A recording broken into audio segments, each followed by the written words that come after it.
Hello everyone, this is another episode at the very best. We are really close to the election, which is gonna be on May 11th, and right now we are on May 7th. Today I'm having an amazing guest with myself, another mayoral candidate who is coming out of her comfort zone and trying to be the future mayor of Miramichi. And it is my honor to introduce you guys, everyone, Peggy McLean. And I really appreciate that you accepted my invitation, having a conversation here together. I appreciate you inviting me. I always love a chance to talk about how I feel about Miramichi. Yeah, I remember the first time I posted that I want to do this mayoral candidate episode, you were one of the first one that commented. You said, I subscribe your channel and I'm willing to have a chat with you. And then I'm a busy guy. I know you are too, and I never got a chance to, until today, have a chat with you. But this is great opportunity. I found the free time, you found the free time. We met each other together here, and I'm so glad we are having this episode together right now. And my feet thank you. Yeah. I'm not out knocking on doors, so my feet thank you for not being out tonight and knocking on doors. I know. I was just saying that the people who are running for the city council or the mayor, they don't need to go to the gym during election time. Exactly. I guess that's why they call it running for mayor. Running for yeah, you got it wrong.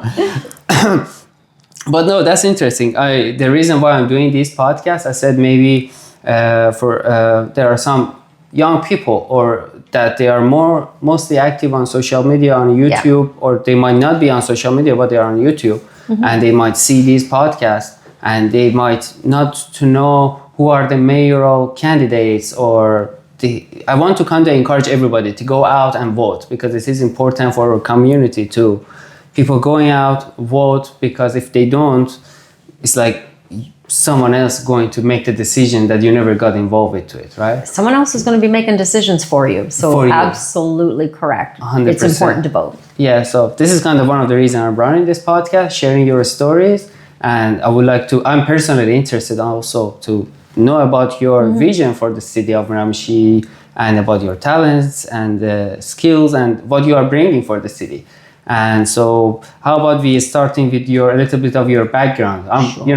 I'm living here in Miramichi. I know a lot of people, but I don't know their stories, right? Yeah. I know you. I see you around volunteering most of the time around, and that's the way I got a chance to meet you. And so you can feel free to start wherever you want from your background. Sure. Well, I volunteer a lot in the community, but so I'm married to my husband. We've been married for almost 39 years. We have 3 children, 3 adult children, 2 grandbabies, and a son-in-law who I adore. Originally from St. John. I was born and raised in St. John, and we moved here in 1992 when my husband was hired by the then Chatham Police Force. Okay. And so we've been here ever since. He's retired now. He's been retired for 6 years. He actually retired when I was diagnosed with breast cancer. Okay. It was during COVID. So there was a fear of, him going out and bringing COVID home to me when I was taking chemotherapy and what have you. So anyways, it worked for us that he retired because I was taking treatments, and it was great because we were traveling back and forth to Moncton all the time. So he was my driver and kept me between the lines. So, for the longest time, I was a stay-at-home mom. I had that privilege. And when I went back to work, it'd be 20 years ago, I started mortgage brokering. Okay. So I love what I do. I love being able to help people buy their first home. I love helping people who are struggling. I see a lot of that now. And so a lot of people are looking to refinance their home because they're looking for that equity to be able to, actually, a lot of people are using the equity of their home to be able to just live, be able to pay bills. So I do that. And I have a tremendous team around me. And things have changed a lot over the years. From the time I started mortgage brokering, it used to be that, you come in and I do the application and what have you. Almost everything's online now. A lot of my clients will go online, they fill out the application, they upload their own documents. So it's become really streamlined. And I have a great admin girl with me. Jen is just awesome. Yeah. And then my head office and my franchise owners, they're fantastically supportive too. So that will allow me to be a full-time mayor because that's something that I'll be able to manage manage it? Like you're saying, you have the time to put into that, because I know they're like the last conversation that I had with the Vernick Arsenal, we realized that the city councillors and the mayor, they are not really getting paid that much, and the effort that you gotta put into it, it's sometimes getting hard or frustrated. But as you mentioned, you gotta have that time and that passion about the community to put it on. So it's not about kind of the money, it's about like how much you wanna have time and how much you wanna put into it. Yeah. Absolutely. When I was a city councilor before, I can guarantee you it cost us money. Yeah. It cost our family money, because you can go there and do nothing. I mean, that's an option, never an option for me. Or you can go there and do what you were elected to do for those 4 years. So I did that. I attended everything. I was at every event. And so it was time away sometimes from my business, which I was still building at the time. Yeah. So it did cost us money. There's no question about it. Now I understand that there's been a pay raise. Honestly, I don't even know what it is. Yeah. That's not why I'm running. What I know about is, I think between $13,000 to $16,000 for city council. I don't know honestly about the mayor, but yeah, it's all about like how much you're passionate about community and how much you want to put into 100%. it. And it's kind of volunteering based. It's like that money is most likely is a compensation for your maybe time and the effort that you put into it. It's not like a salary. So, Exactly. Yeah. So what year were you the city councilor here in Miramichi? I was a city councilor from 2012 to 2016. 2012 to 2016. Okay. So 10 years ago. Yeah. 10 years ago. Yeah. So were you a real... So tell me about this. So after, for example, which university or college did you go? What is your background in studying? So I graduated from high school, Okay. and then I don't have any formal university training. Okay. I do have, obviously, I've been trained in mortgage Mortgage brokering. work, You know, I've okay. taken the course and I've done those sorts of things. And I do continuous education. That's Nice. required for my license. So Okay, that's cool. So your full-time and professional job since the beginning was the mortgage broker. yes. Okay. Well, I've done a lot of things. My parents owned a restaurant when I was 9 years old. Okay. My dad was a longshoreman. So I grew up with a really, really good work ethic. So at 9 years old, I was working in my parents' that's restaurant, impressive. flipping burgers and cooking fries and doing all the things. And In St. John or Miramichi? In St. John. In St. John, right. yeah, and then after they closed their business, I worked at, some people will remember the Admiral Beatty. It was a hotel restaurant there. And so I started bussing tables there when I was 14. Okay. And I did that for a couple of years. And then I went to an all-girls high school. Right. I was in Catholic school for 12 years. So when I was in high school and I was taking the secretarial course, the cathedral was looking for a receptionist in the evenings and on weekends. Right. So I started working there, and I worked there for 5 years. So then I transitioned. I worked for a drug wholesale company for 6 years. And then I worked for Shoppers for a bit. And yeah, then we So moved what year here. did you move to Miramichi, you said? 1992. 1992, okay. I was not even born that. Well, I had 2 kids by then. I had our oldest daughter, and then she probably won't like me telling people that, but Oh, yeah. and then our son. So Right. we moved here with 2 small kids. Okay, And no. then Erica, our youngest one, she was born here. Okay, that's cool. So she's in Yeah. Miramichi, yeah. Yeah, I joke that the hospital, the night that she was born, it was one of the most dramatic thunderstorms I've ever seen. It just shook the whole hospital. It was the old hospital. So I said, now I know why they closed it. That's funny. That's cool. Yeah. So, okay. But beside, for example, me as an electrician, when I came to the Miramichi, I have a background in the architecture, and I finished my master. I came here attending the college, studying electrical construction, and I was so lucky that I got the chance to know Corey, to work for Blue Energy. After that, since then, after graduation until like right now, I'm still working with him. I'm so proud of what I'm doing, and I'm so proud of him too. But beside this work, I always had this ideology for myself that the people of Miramichi, and I think any communities, any cities, doesn't matter you're living in Miramichi or outside of the province, people are supportive here in Canada, and they are always trying to push you towards your goal, and they want to make sure that you are achieving those goals and success. And for that reason, I found that since these people are keep supporting me, my social responsibility would be volunteering for some organization that I'm passionate mostly about. And then during the 4 years that I was doing electrical work, I was I love the job, I love the work. It's a great, one of the best one in the trade, good pay, job opportunities are a lot around the country. But it was not something that I can say I was always passionate about. It was something that was good, like sometimes you make a decision by your mind, sometimes you make a decision by your heart. So the electrical was something that I made a decision pays by. The bills. Yeah, pays the bills. I would never be worried about money or something like that. But something that I'm passionate about was architecture. So, and then communication, like working with different entrepreneurs. And so for that reason, I personally started volunteering for like a service commission. Now I'm on a board of planning advisory committee. And then I'm not right now on a board, but I used to be I'm a former board of director at the Chamber of Commerce and the board of governor at the NBCC. And these are always like helping me to connect better to my community and be part of the solution that the challenges that have. So I know I said this to come to this conclusion and saying that I see you around also volunteering for the community beside the work that you do as a realtor. So do you want to cover that out for me? Because where are you mostly attending?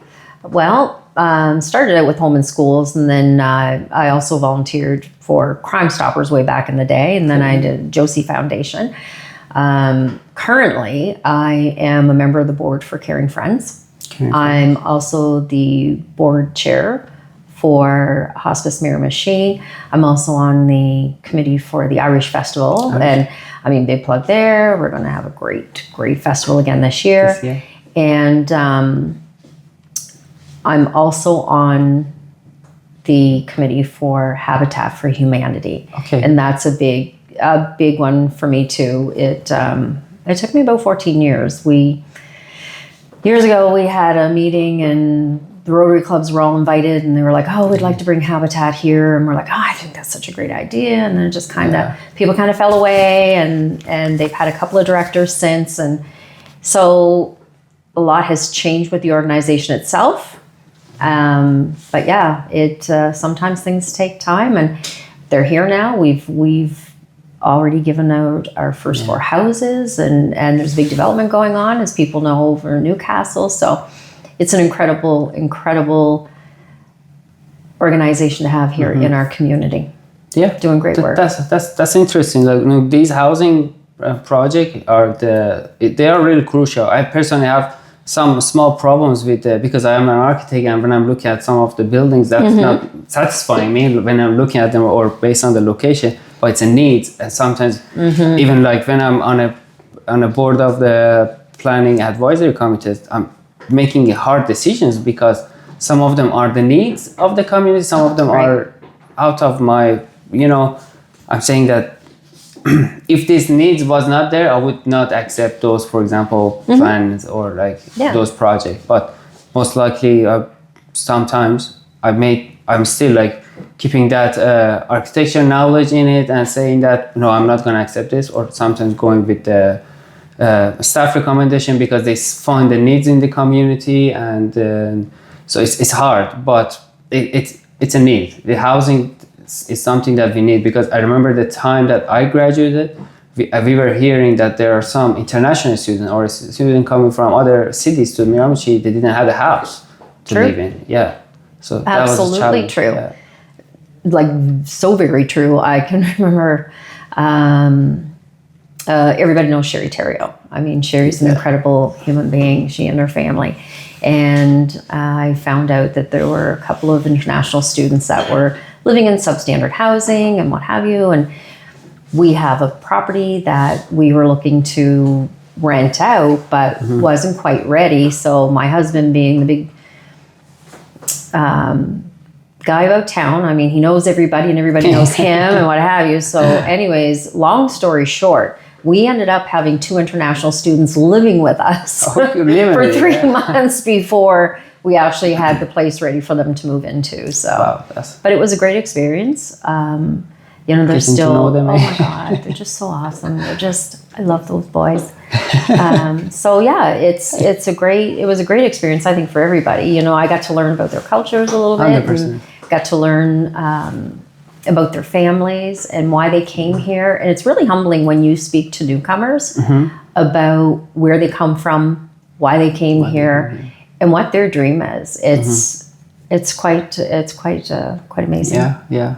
What most of the time when I was talking to them, unfortunately, almost none of them wanted to stay. Like me, that I stay here in Miramichi, and they wanted to we're gonna graduate. Some of them are here for just permanent residency, and as soon as they get it, they want to leave. Or I don't know. That was the heartbreaking part of me making friends here in Miramichi. Doesn't matter Canadian or the newcomer, because most of the young people trying to move out because of the opportunities are out there, not in the city. But the good news is, like, for example, I mentioned before we started the podcast, we are going to have, for example, a university might come to the city, and then that can bring opportunity. MBCC itself is a big opportunity for the community, that bringing students from all over the province to the city of Miramichi or around.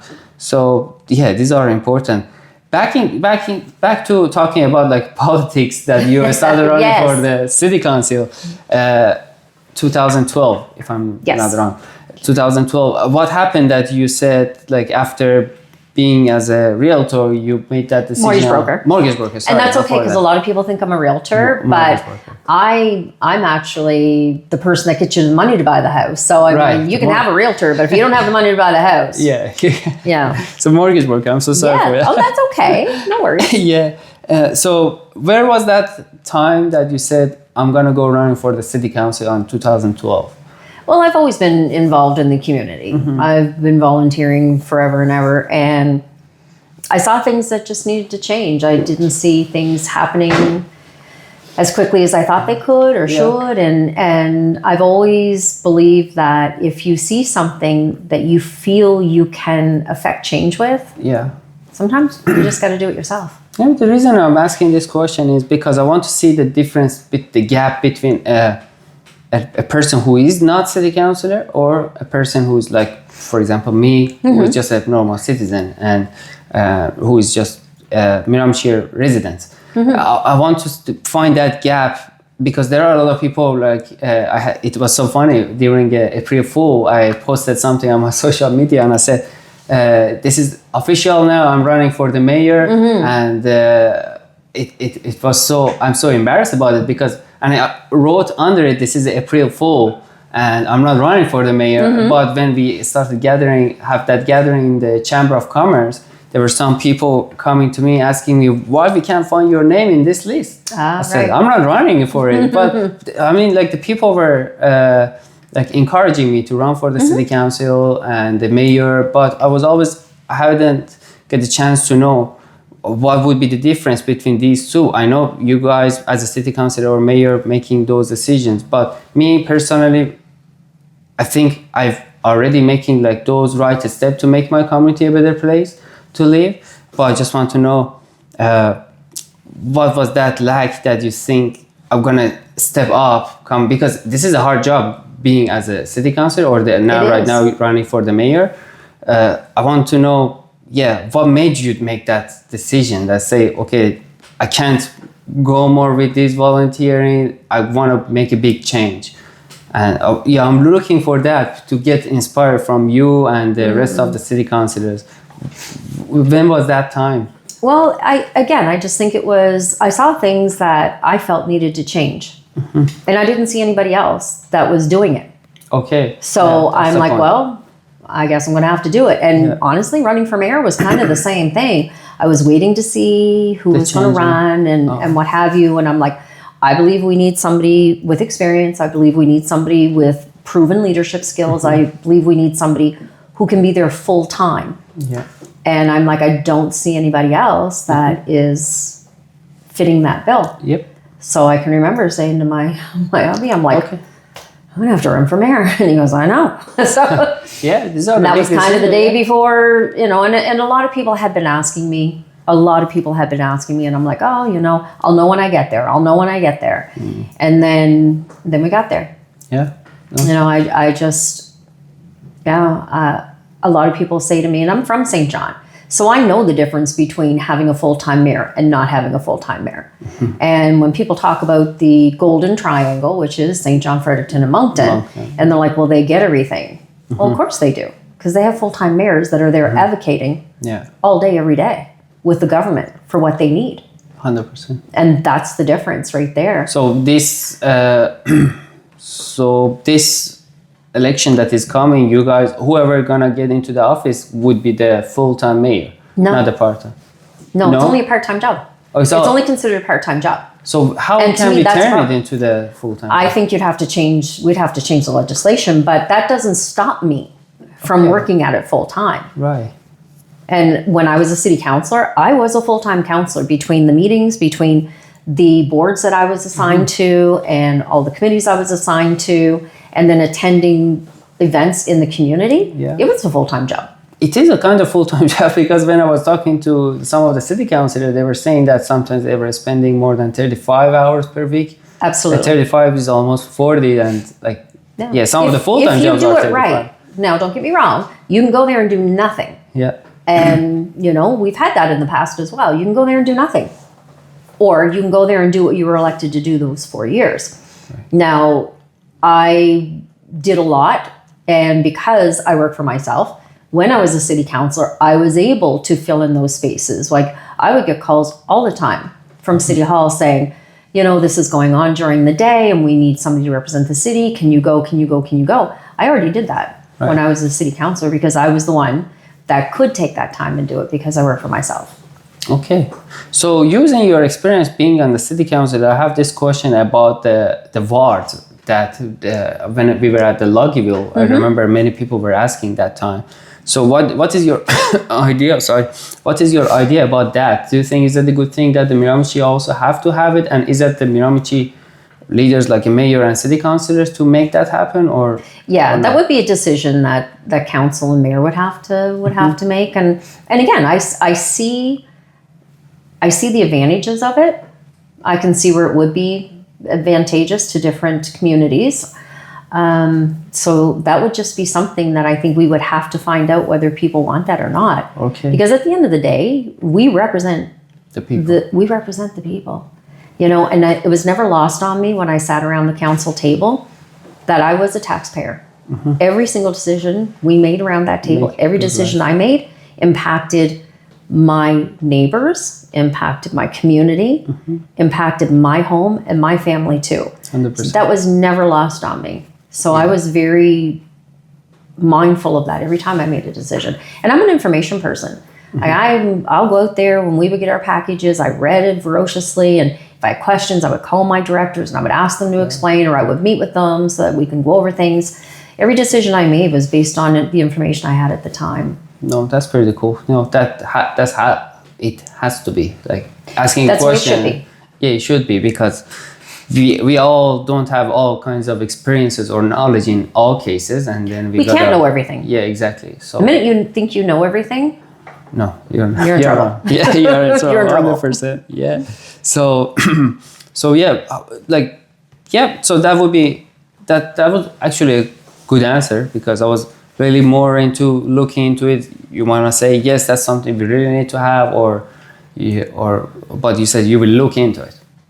Yeah, right. Absolutely. Yeah. Okay, cool. It's not my decision to make. Right. So you as a mayor it is my decision, but it's not my decision to make. Right. I need to find out what the community wants. Okay. How many city council? We are going to have 8, right? 8. And then one mayor, 9 in total. One mayor. And then the mayor have a vote too, or not? Yes. Yes. So, okay. So you are just, So how do you want to make, I don't know, we don't know who is going to be elected in this coming Exactly. And there's going to be election. a lot of new faces. When you look at, the amount of people that are running, and the amount of people that are running that have experience, there are going to be a lot of new faces around the table. And I mean, that's exciting. It really is. I'm really encouraged by the fact that there are so many new people that are offering. Yeah. But there needs to be a lot of guidance. Like, you need to have some experience. So whether it's the mayor or councils that are there now, there really needs to be some guidance. There needs to be some experience. I mean, there's some training, but there's a steep learning curve. There really is. I mean, I'm quick on the pickup, and it took a good few months for me, like six months to a year, to really get in the groove, learn how the processes work. Did you say there's a training for it? Yeah. Like when you get a lecture? Trainings. Yep. Okay. Yeah, there is How some long training. is that? It's usually a weekend. Okay, just a weekend. Yes. Okay. That's what I'm just 2 saying. days. Like, it's a steep learning curve. It really is. Like when I ran for council the last time, I didn't know that there were all these boards and all these committees that the mayor appoints you to. You're supposed to attend them, and some of them are weekly meetings, some of them are monthly meetings. You're supposed to attend them. There are councillors that didn't, and that's their choice. So I didn't know that at the time, but I mean, I signed up for it. I was elected. So I attended everything that I was asked to. I attended everything. I attended every meeting. I think I missed one council meeting, and it was when my father-in-law passed away. Okay. I think that was the only council meeting I ever missed in the 4 years that I was there. 4 years. Yeah. And if people think that their vote doesn't count, your vote counts, because when I was elected, I was only elected by 3 votes. Oh, yeah. Yeah. 3 votes. 3. That's great. 3 votes. And the only people in my house that were eligible to vote at that time was my husband, my son, and myself. Right.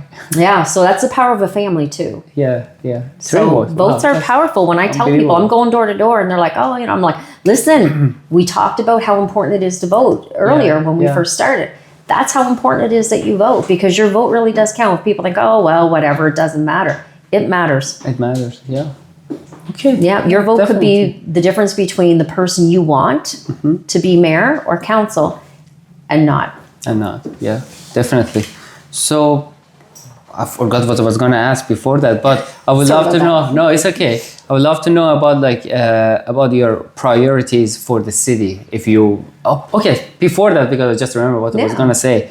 What are your planning? How do you want to these questions that I'm asking, I'm not interviewing you. I'm trying to learn by myself, to be honest. So, okay. So it's about how do you want to make that synergy among that city councillors? For example, you as a mayor might say, I have an idea. This is, I think, could be the good decision for our community. And how do you want to be that leader and make that synergy among the city councillor? Especially since most of them would be the new faces also. And I don't know how many of them you personally know them, and I think I got a chance to know them one time at the Chamber of Commerce, one time at the Logiville when we went there. So yeah, I would like to know, how do you want to handle that synergy and leadership over there? Well, to me, it's up to the mayor to set the tone, to set the level of expectation. So I think one of my biggest assets is that I'm a relationship builder. Okay. I work really well with people. And I mean, that's one of the reasons I'm successful in my own business, is because I've built my relationships with my representatives from my lenders, plus my underwriters and lawyers, and real estate agents. So I think that's key, to be able to be a relationship builder and to be approachable. Like you have to be approachable. And if one of the counselors has questions or they're not sure about something, you have to be able to be available and be approachable, so that you can help them become the best counselor that they can be too. Yeah, these being approachable in the city of Miramichi needs to, I believe most of the city councilor and the mayor needs to have, because I know the works are a lot, but we are still like a small community, and it needs to be treated we are a small community, and we need to be, people wants to be heard in the community. When they send the email to the mayor or city councilor, they expecting email back. They're expecting a response to that. They can feel, and they can feel that, okay, I'm sharing my concern or I'm sharing my ideas and my voice can be heard. That's how people are more passionate to vote more or to participate more or volunteer sometimes. Absolutely. Yeah, so that being approachable is the key to me, that a person needs to have it as a city councilor or the mayor. Because I had this story, I said when we were having a podcast with Tiffany, and I said I went to Toronto, I had a trip by car to Toronto, I've been into the many city halls.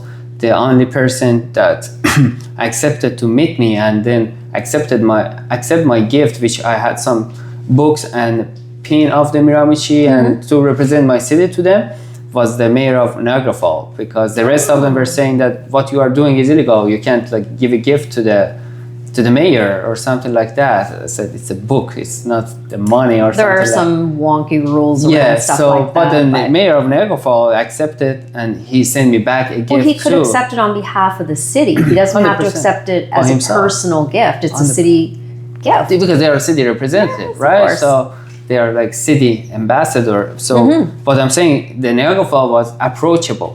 So Right. when I go there, I feel like sense of belonging. I would love to go there, meet that city again one more time, and then have a chat with him more. So these are the things that makes people wanna engage with the community. If 100%. you're not be approachable, if you say, "Oh, I'm the mayor, or I'm the city council, I don't have time for you," or something like that, that's not gonna That's not gonna work for this community. It might work for Toronto, not working for us. Exactly. Yeah. No, Anyway. I totally agree. Yeah, I would love to know about like when you get elected, to know about your priorities for the city of Miramichi.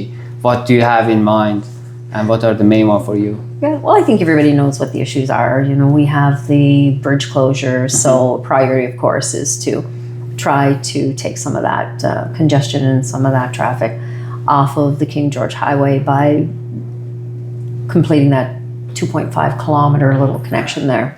Okay. I think that's something that needs to be done, and it's a safety issue. You know, Yeah. it's not just, you know, the road is going to be worn out. It's also a safety issue. I've spoken to first responders. There's a lot of concern around that. And then long term, of course, I think we need to look at actually completing the full bypass, because even though the bridge is going to be refurbished or what have you, it has a life expectancy as well. I mean, the bridge is old, regardless of what we do with it. You know, it's still old. You can give somebody a facelift, but they're still old. Yeah. So that's probably going to be another maybe 30. If we're lucky, we'll get 50 years out of it. I think that's kind of stretching it. So we do have to start planning for that long-term bypass. Right. And that's definitely one of the things that I think we need to do in economic development. I mean, the taxpayers have been carrying the burden of what is developed here in Miramichi as far as roads and infrastructure and what have you. Homeowners, I mean, I'm a homeowner. I feel it. Everybody feels it. I hear it everywhere. We hear it everywhere. You don't even have to go door to door to hear it. So economic development is something that's going to be able to help us spread the load. When we have new development, we have new businesses coming in, that's going to create a tax base that's going to take a lot of the burden off of homeowners and homeownership and taxation. Yeah. So that's definitely a priority as well. And then, of course, looking after our most vulnerable. That's a big priority for me. Right. You know, I had said before that gentrification has happened here in New Brunswick, and that happened during the pandemic because we were one of the safest places in the world to live. Yeah. So we have a lot of people moving here. Yeah. And I mean, that's incredible that we had that migration. As mortgage broker, though, I also saw that in Miramichi in particular, there were a lot of people that were just buying up homes and using them as an investment.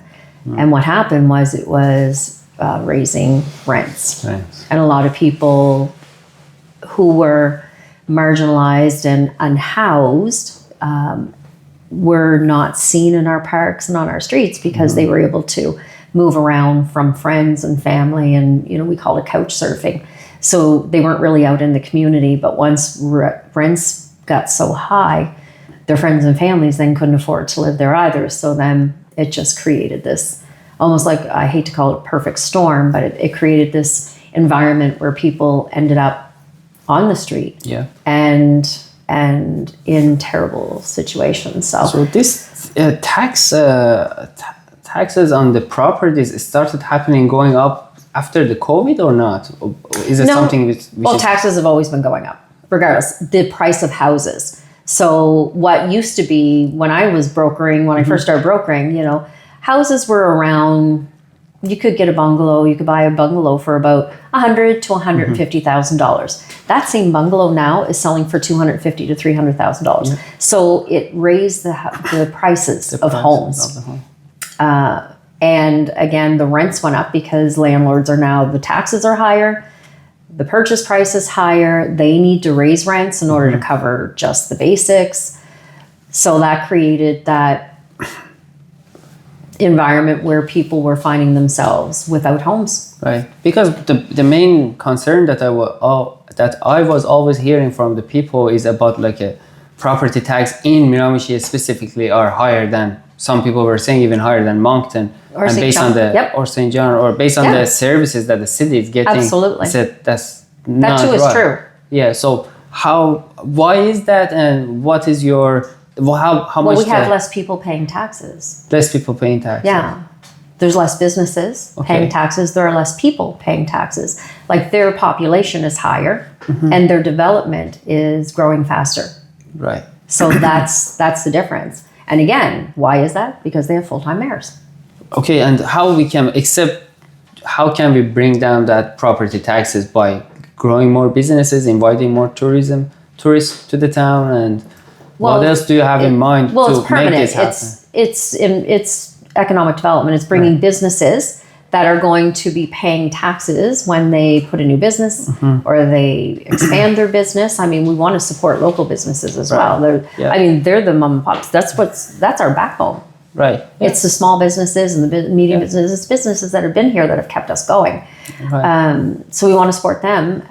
But yeah, to bring new business here is going to create a new tax base. Yeah. No. So 100%. that's a big deal. And then of course, housing. I mean, we've always had the lowest vacancy rate. That's never been anything that I've not known.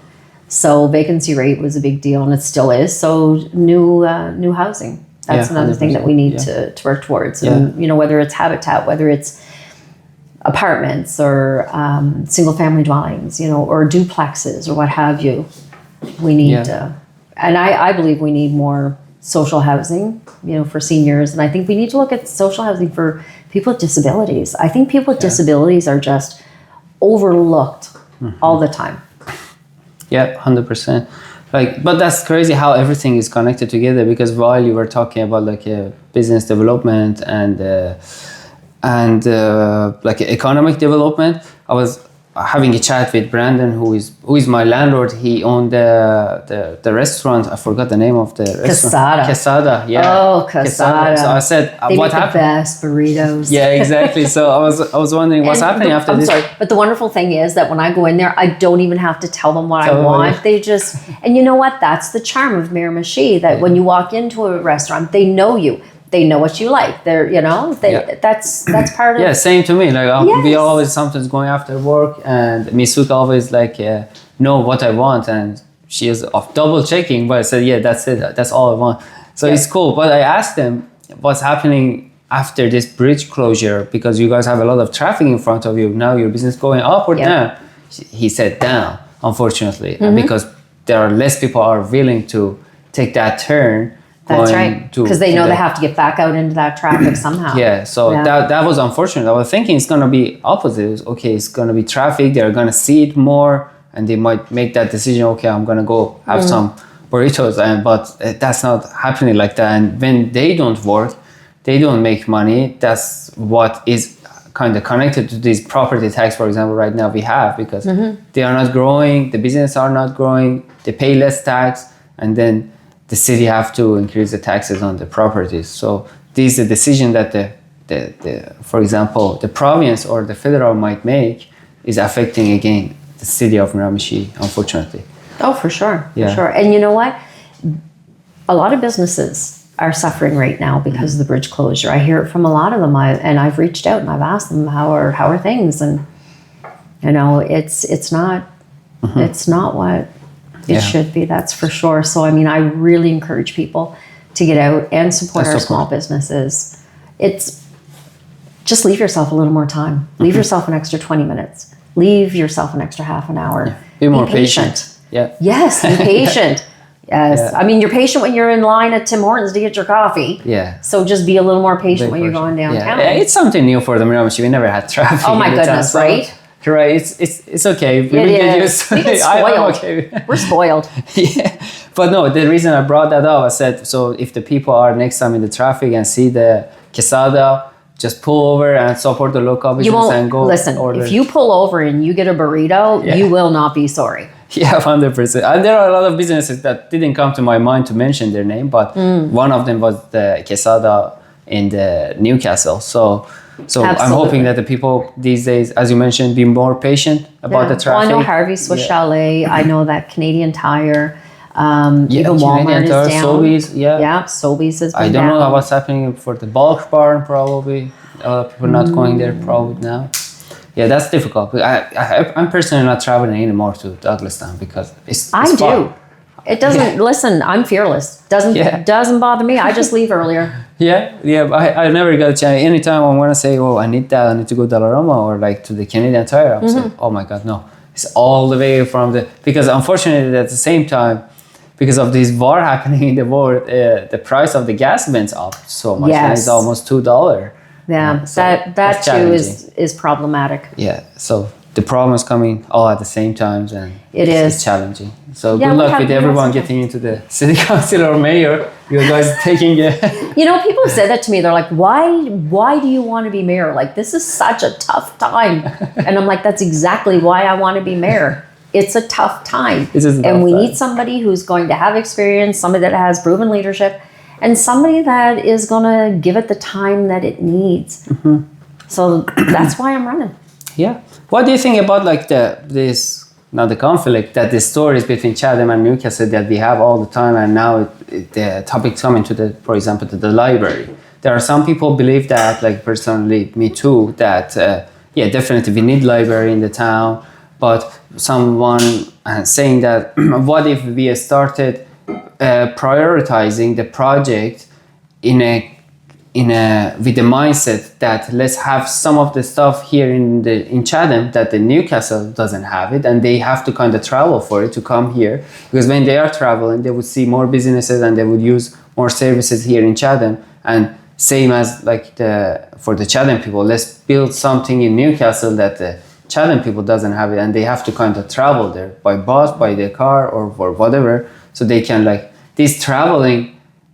I think that's the way that we can kind of grow in that economy, that they can visit more businesses in downtown Newcastle, or they like likewise from Newcastle they can come to downtown Chatham. Like for example, the Irish Festival that we have is happening in downtown Chatham, right? Yes. And so that's bringing a lot of people to the Chatham. At the same time, we need to have something in Newcastle that the Chatham people doesn't have it. So make that and there are festivals on.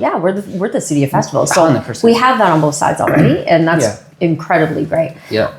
Unfortunately, Miramichi is not a very accessible city when it comes to transit. Yeah. You know, there are people that just can't get from one side to the other, and that's a big issue and a big concern for me when it comes to the bridge, because there are a lot of people that cross that bridge that depend on crossing that bridge on foot for work, for groceries, for a number of things. So that's the issue I see. And two things can be true. Two things can exist. And as far as the library goes, I believe we need a library. I fully believe we need a library in Chatham. Do we need to build a brand new $7.3 million building? I'm not convinced that that's the case. We have empty buildings that are already in our downtown that I think that we could utilize. We're all lamenting over losing the Bishop's Palace to the fire, because it was an incredible building, historic building. Well, we have a historic building downtown already. It's a gun registry. The federal government owns it, and it's empty right now. So why reinvent the wheel? Why? That building already has a history with us. That building is a historic building. You know, maybe nobody working there right now. No, it's empty. Right. And it's been refurbished. The federal government refurbished the whole thing before it opened up as a gun registry. So, you know, why would we not look at that building and other buildings that we already have in our downtown that are vacant or sitting empty? Those are, to me, things that I think that the responsible thing to do is to look at them and say, can we repurpose them? Yeah, that's perfect idea. That's kind of was my idea too, that using those spaces and then invest that money into something that can bring 100%. More revenue for the city. But it doesn't have to be like the conversation that I had with Veronique, for example. She was saying it kind of can be a library and a community space too. So, but that building is like big enough that can be everything, perfect. Right? Yeah. So It's perfect. Yeah, and I mean, you could have the library in the bottom. You can have community spaces. And then there are other levels. And libraries typically do not cover their own cost. It's just one of those things that they don't. Yeah, 100%. But if you were to take the library, put it on the bottom, you could have space that's rentable up and offset the cost of it. The cost of it, yeah. Yes. Yeah, that would be a good idea. But just because it's never been done before doesn't mean it shouldn't be done. It shouldn't be done, yeah. Yeah, because these projects, I love to see the people of Newcastle and Chatham be more connected. People of Douglastown and Chatham be more connected. We're one city. Yeah. We're one city. And 100%. I can tell you that when I was on council, I hadn't been elected for, I don't think about a minute. I think it was about a month. And somebody approached me and said, you know, we should have a tall ship festival. And Drake Birchie. It wasn't Derek, actually. I can't even remember who brought the idea to me because it's been 14 years now. Yeah. But they're like, oh, we should have a tall ship festival and what have you. So anyways, I went to the city manager and I went to council at the time. And I'm like, you know, like, should have this tall ship festival. It would be amazing. And we could have ships in Chatham. We could have ships in Newcastle. And it'll be this massive. And I can remember Mike Noel at the time had said to me, he goes, well, Councillor McLean, he said, I'm going to tell you, he said, if this is a success, nobody's ever going to remember that it was your idea. Mm-hmm. He said, but if it's a bomb, you'll never live it down. And I'm like, I don't care. It's the right thing to do. It was the first festival that was truly inclusive, that included both sides of the river. Yeah. And it was incredible. It was the first time since the base closed that a naval ship had been here. And it was the last time the naval ship was here. And the buzz and the activity, it was incredible and it was wonderful to see. You know, I saw some pictures out of it because I think unfortunately I had this episode recorded way long time ago. I haven't got a chance to edit them, but I had a chat with Derek Borchio. Oh, yes. And then probably after this episode would be his episode and we talk about that tall ship and we talk about that the park in the Newcastle, I forgot the name. Queen Elizabeth? No, the river beside the river, the park that Riches Wharf? Riches Wharf. Yes. Yeah, he was involved with that project. Yeah. About the way that he brought the money for that project. It was gonna be spent on a museum or something, and then they use it for that, which I'm so glad that they use it for that. What purpose. A wonderful asset in the city. Yeah, no, that's beautiful park. It's amazing during summer. I love that spot. Yeah, it's so quaint. Yeah, it is. Yeah. And so the question is funny. What if the money was not matter to you? What would be your vision for the city? What would be the one project? For example, mine, you know, everybody knows it's lighting the Centennial Bridge. It's not really costly. I love that project. Yeah. So what would be that's my, I'm kidding. I know, but you know what? A good idea is a good idea. It doesn't matter where it came from or whose idea it is. I was joking. Yeah, no, 100%. But I would love to see that come to fruition. You will. And you will. To me, it's not an unreasonable project. No, it is not. Definitely, it is not. And sometimes the question they were asking me about, like, oh, we are gonna have lighting on the bridge. We are gonna see more accidents. I'm like, no. This is not the only bridge in the world that is designed by engineers, and there's no accident because of having a lighting in the bridge, and that can bring a lot of tourists to the town. Yes. Like that can increase the safety. It's showcasing that the money being spent on that bridge. It's not just that; it's a sense of pride. Like when there's a celebration in our community, it's a visual, tangible way to say we're celebrating. Yeah, imagine that Irish festival happening right beside that bridge, and everybody keep telling me, they said, imagine that bridge was lighted up right now, how much fun we could have, right? So definitely. So what would be, like, imagine if the money is not a matter, and what would be the project that you want to make it happen in Miramichi?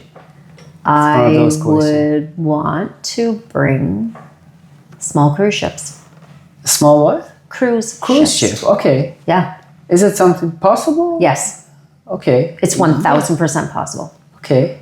That's cool. But it's going to take money. Yeah. You said money wasn't an object, so... Yeah. So what's the idea behind it? What's the profit for the city, you think? Well, I mean, you're bringing small cruise ships in, so you have people getting off the cruise ships, they're shopping in town, they're learning about Miramichi, and that was one of the things that I had said about the Tall Ship Festival. when I said, let's have the largest and what have you. I said, because if I can get people to come to Miramichi once, I can get them to come back. Because they're going to experience the charm. They're going to experience the people. Yeah. So if I can just get them here one time, I can get them to come back. Come back again. Yeah. Especially when they started reacting with the people, like communicating with the people, because we have the nicest people in the world here in Miramichi. So what would be the cost, you think? You said it cost. Well, I don't know. I know that we would need to dredge the river. Okay. And I'm not sure what that would cost at this point, but I mean, it would be a partnership, the federal, provincial, and us. 100%. I know that at one point, there was an oil company that was willing to cover a lot of the cost for dredging as well. Oh, this idea was brought up before, and you guys were looking into it. Okay. No, I was just curious. I wasn't looking into it because it wasn't something that was in my mandate when I was a city councillor, but it certainly... No, I shouldn't say that, because small cruise ships were something that I was trying to pursue as a city councillor, but it didn't get to a point where it could be viable at that point because the wharf was in such disrepair at the time. The wharf had to be totally redone, which it has been now. Yeah. So things have happened. I was on council when we had voted to redo the wharf in Chatham. So in preparation, for me, it was in preparation to bring in small cruise ships. Yeah, that's a cool idea. Now, it's so cool. Yeah, that's when you talk about that, because Miramichi is very well known for the boats. For the river. For the river and the other boats. Thing is, the other thing is to go after the smaller pleasure crafts. Like, you know, if we could build up the product, like whether it's Ritchie Wharf or, you know, even on the Chatham side, if we were to have smaller little quaint little places like, I don't know, Container Village, maybe? Something of that nature, you know, where people would, you know, for the day, they could come up from Moncton, or they could come up from Shediac, or they could come from PEI or different places and just, you know, be able to dock there for the day and mill about the city and experience everything that we have. Yeah. I think I should have Corey from the Salted DNA about my podcast too, because it came to my idea. He can have some, I don't know, workshop or the museum or something. Listen, if you had Corey on your podcast, you would be blown out of the water. So. No, I would love to. He's entertainment. Yeah, definitely he is. I never got a chance to talk to him. But you know what? He loves Miramichi. He do, probably. He loves Miramichi. Yeah. No, I saw some of his video on the social media, but I never got a chance personally to talk to him. So I would love to talk to him one time. I would invite him, and I would love to know more about his business, that's what he's doing. Yeah. Besides that Salted DNA brand, he's a boat builder. He's a boat builder, right? Absolutely. So I would love to know about that more. Yeah. Yeah, so that would be interesting. And then I think we are almost at the end of our podcast. If you have any question from me, if you have any messages for the city of Miramichi and the community that's your camera, I'm here. Feel free to just, because I want to make sure I covered everything. Yeah, right? Absolutely. So... Well, I've said it before that my message has been the same throughout my campaign. I've said that we need somebody with experience, we need somebody with leadership skills, we need somebody who can lead with compassion, and somebody who has a plan, somebody that has an economic development plan. And I truly believe we need somebody that's going to be able to devote full time to being a mayor. And I am the only candidate that has committed that to you. So that is what I have to offer. And I said that this is not your regular election. This is not about Liberal, Conservative, NDP, or Green. This is a job interview. And those are the qualifications. And I have them. So I'm asking you to hire me. I'm applying for the job. So go out and hire me. Definitely. Great statement at the last. Thank you so much, ladies and gentlemen. Peggy McLean, I really appreciate for your time. Thank you. We had a really great conversation. I appreciate you making the time for me. Of course, no problem. I'm hoping that the people can support this podcast and we can keep growing. And I love this. It's my pleasure always talking to a lot of people here in Miramichi, hearing their stories, and we will continue working on this project and hear more stories here in the city of Miramichi. Perfect. Yeah. Thank you so much. Yeah. You're welcome. Yeah. Have a great day. Bye. Thank you.